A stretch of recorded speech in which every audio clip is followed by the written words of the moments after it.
Walang pinoprotektahan, walang kasinungalingan, serbisyong totoo lang.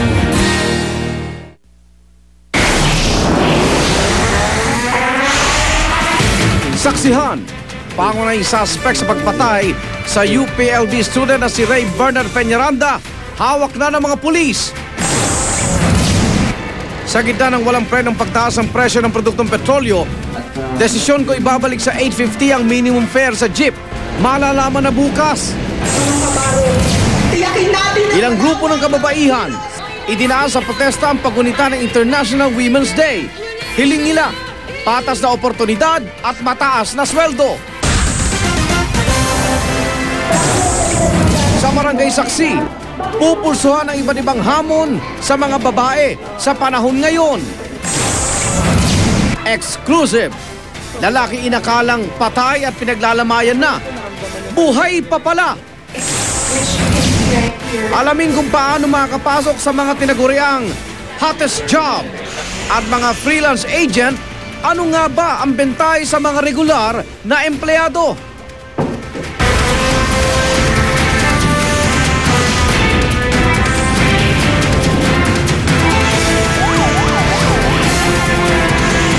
Saksi.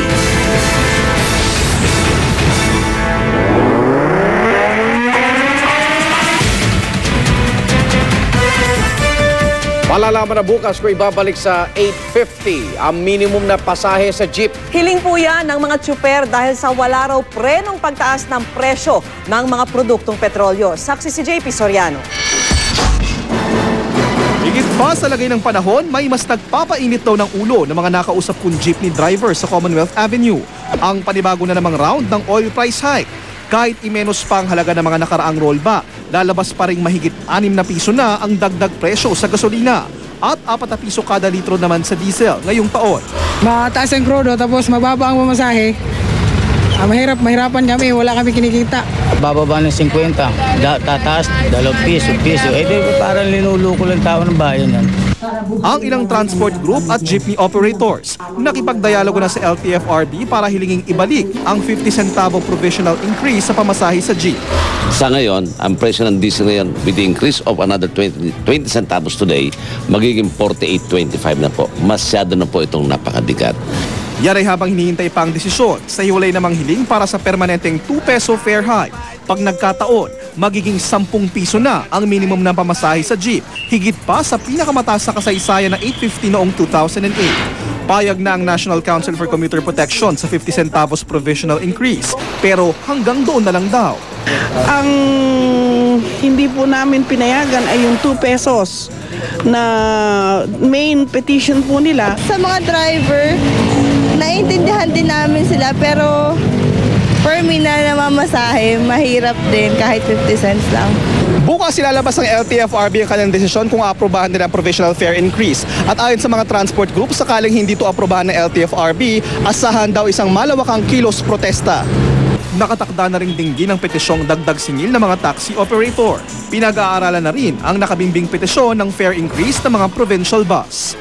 Ako si JP Soriano, ang inyong saksi.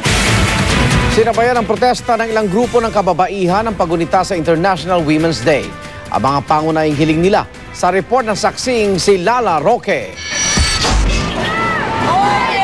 Bit-bit ang mga sulo. Nagmarcha mula Plaza Miranda hanggang Mendiola ang karamihang mga babaeng miyembro ng iba't ibang grupo ngayong International Women's Day. Bukod sa pagiging simbolo ng kanilang puwersa, ang mga sulo rin ang pinangsunog nila sa effigy ng dilaw na laso na may katabing watawat ng Amerika.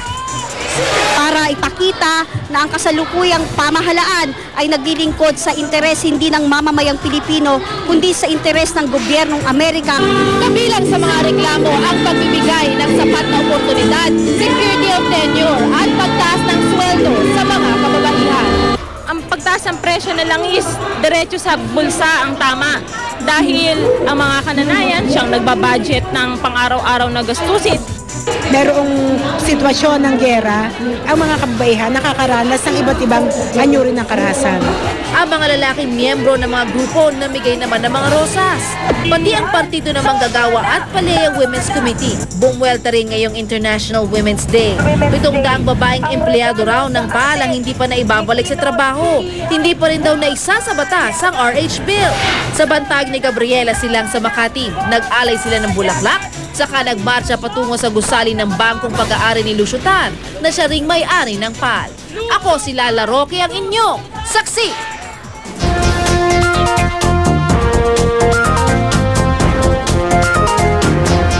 Bagamat masasabing mas marami ng oportunidad ngayon ang kababaihan, hindi maikakailang marami pa ring issue at pagsubok ang kinakaharap ng modernong Pinay. Yan po ang pinunsuhan sa Barangay Saksi ni Trisha Zafra. Dito sa Barangay UP Campus sa Quezon City, si Kapitana Isabelita Gravides daw ang madalas takbuhan ng mga naaaping kababaihan. Pero bago naging tagapagtanggol, kwento niya sa akin, nakaranas daw siya ng karahasan sa loob ng tahanan. I suffered also as a battered wife. How? Kasi pinaghirapan ko yung pinag-aralan ko eh. But I was not able to practice it. Kasi tingin ng asawa ko, maganda ako masyado, baka maagaw eh. No? Parang he believes na a woman's place is at home. Ang pagiging kapitana niya ngayon, patunay niya ng dumaraming pagkakataon para magtagumpay ang isang babae. There is life after battering. I don't take this as a serious problem, but a beginning. How you handle it, it's up to you. Hanggang ngayon daw, may mga issue pa rin na araw-araw humahamon sa kanila. Tinanong natin ang ilang kababayan natin dito sa Barangay Culiat sa Quezon City para malaman kung ano-ano nga ba ang ilan sa mga ito. Ate, ano ba ang mga challenges sa iyo sa araw-araw bilang isang babae? Madalas pong masabi sa akin na marami kong mga kaibigang lalaki na hindi daw kayang kitain ng babae ang kinikita ng katulad nila. Pero napagpatunayan ko naman po na kaya din naman po namin kitain kung ano man ang kinikita ng mga lalaki. Ate, kayo naman, ate. Kayo ba naniniwala na sa panahon ngayon pantay na ang estado ng mga babae sa lalaki? Opo naman, kasi kung kayang bumuhay ng lalaki ng pamilya, mas kaya din ng mga babae. Po ba? Marami na ring nagsusulong ng kapakanan ng kababaihan tulad sa kalusugan, gaya ng nasaksihan ko sa isang health forum sa Marikina. Siguro ang pinakamalaking hamon talaga sa amin kung paano namin ma-maintain na malakas at malusog yung katawan namin. Dito, mulat din na marami kong nakausap sa kakayahan ng mga babae. Nung dati talagang sinabi, pagka yung halimbawa, asawa mo, diyan ka lang talaga. Hindi katulad ngayon, pwede kami magtrabaho. Nakakaano na ang babae, nakakalaban na. Pero para sa Democratic Socialist Women of the Philippines, marami pang dapat gawin para maging ganap ang pantay na pagtingin at pagturing ng lipunan sa kababaihan. Ang empowerment ng kababaihan ay nasa kamay ng kababaihan, ng kalalakihan, ng gobyerno, ng simbahan, ng buong lipunan. Kailangan nating makadevelop ng isang bagong kultura kung saan ang tao ay tinitignan bilang isang tao. Trisha Zafra ang inyong saksi. Ibinida naman ng gobyerno Aquino na maganda raw ang itinakbo na ekonomiya ng bansa noong nakaraang taon. Ramdam naman kaya yan ni Juan de la Cruz. Saksi si Mark Salazar. Sa 90 pesos, ipagkakasya ni Aling Carmen ang pananghalian ng 5 miyembro ng kanyang pamilya. 280 pesos ang pinagsamang kita nilang mag-asawa sa maghapon.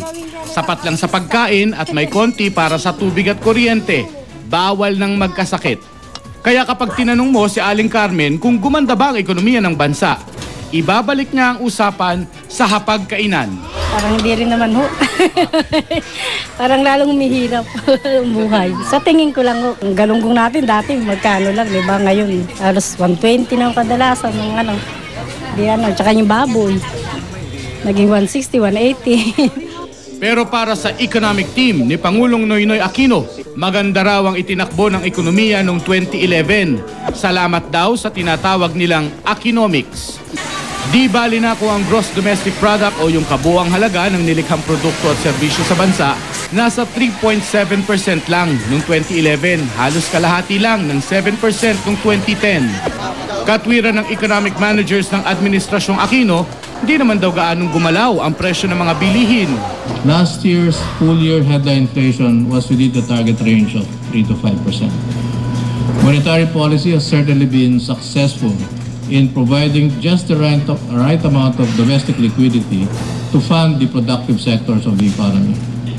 Pero ayon sa ilang dayuhang ekonomista, it is true that the Philippines can boast some successes of recent years. However, unemployment in the country remains high and poverty remains a serious problem.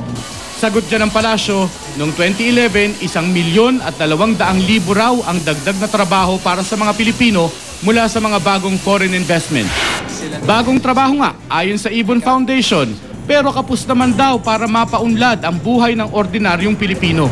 Siguro magandang banggitin, 7 sa 10 trabahong yun ay part-time na trabaho lamang. So kung yung full-time na trabaho na ay kadalasan na hindi naman sumasapat yung kita doon para mabuhay ng desente, meron pa kayong part-time na trabaho. Iba-iba ang definisyon ng tao sa lagay ng ekonomiya. Depende sa nararamdaman niya at nakikita. Para kay Aling Carmen, sa liit daw ng bulsa niya, paanong di niya pamasukat kung umabante ba o atrasado ang kanyang ekonomiya.